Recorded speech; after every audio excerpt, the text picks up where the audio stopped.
The Peugeot brand has been serving Nigerians since the 70s and 80s. The cars they produced were fun, very reliable and highly sought after, which makes it one of the most reputable car brands in the country. The Peugeot 206, on the other hand, is another great build from the French manufacturer. Launched in 1998, the small family car is cheap, practical, very reliable and fun to drive. Its general design is also quite ageless and could fit perfectly in the 2022 profile. Aftermarket LED headlamps and tail lights can also be fitted to make it look even more modern, which is why the Peugeot 206 is a small family car worthy of consideration. Today, I'm going to be sharing with you why the Peugeot 206 is the cheapest small car worth buying in 2022. If you're new here or a returning viewer and you haven't subscribed yet, please do subscribe to the channel and also turn on the notification bell to get notified of new videos. Without further ado, let's dive straight into the video.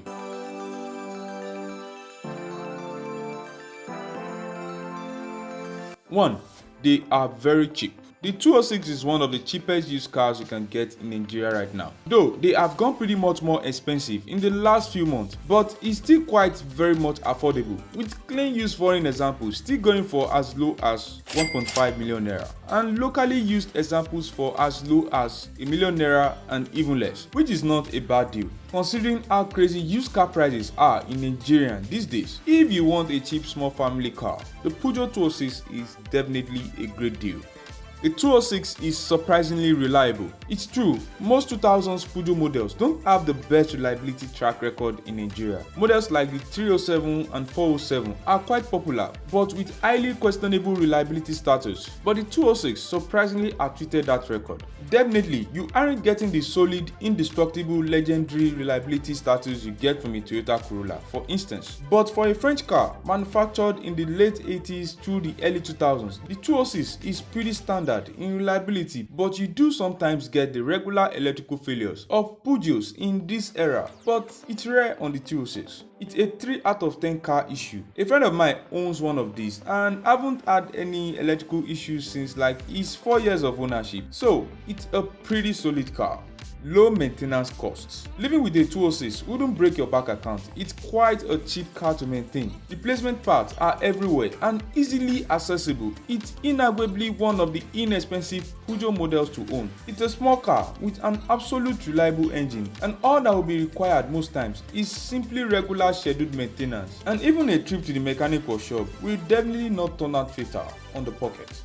It comes in various versions to suit your needs. For a cheap car, the 206 comes in different kind of versions to suit your need. You could get the 206 as a station wagon if you want more space to haul more stuff, a 2-door variant, a convertible if you want to enjoy an open air experience, and there's even a more sportier and powerful RC and GT180 versions for the ultimate 206 driving experience. Whichever way you want the 206, it delivers.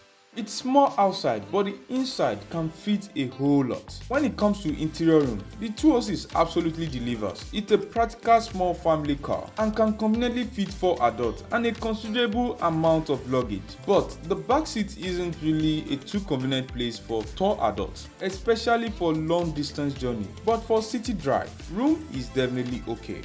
It's the car for you. If you want a small fun family car on a strictly minimal budget, then the 206 is a great deal. It's an entertaining car to drive. It's small, cheap, quite durable and reliable. It's almost everything you ever want from a small family car. Funny enough, the 206 can be used as a long-range traveler. The suspensions delivers, and so is the engine. The 206 offers good level of grip and a fairly controlled body roll, making its handling capacity better and easier. The 206 is great, but it has its downsides, some of which I would love to mention. 1. The driving position is quite odd, especially for tall drivers. This is definitely not the car for tall people. 2. The arrangement between the pedals isn't the best, as the pedals are quite close to one another, but you can definitely get used to it. 3. Most times you definitely encounter some little electrical gremlins, but those could be easily sorted out with the right part and the right car electrician. Other than that, the Peugeot 206 is a pretty cool car and a perfect choice for a small cheap family car. Let me know what you think in the comment section below. We'd love to hear from you, and do not forget to subscribe, like and dislike the video. Thanks for watching. See you in the next video. Ciao.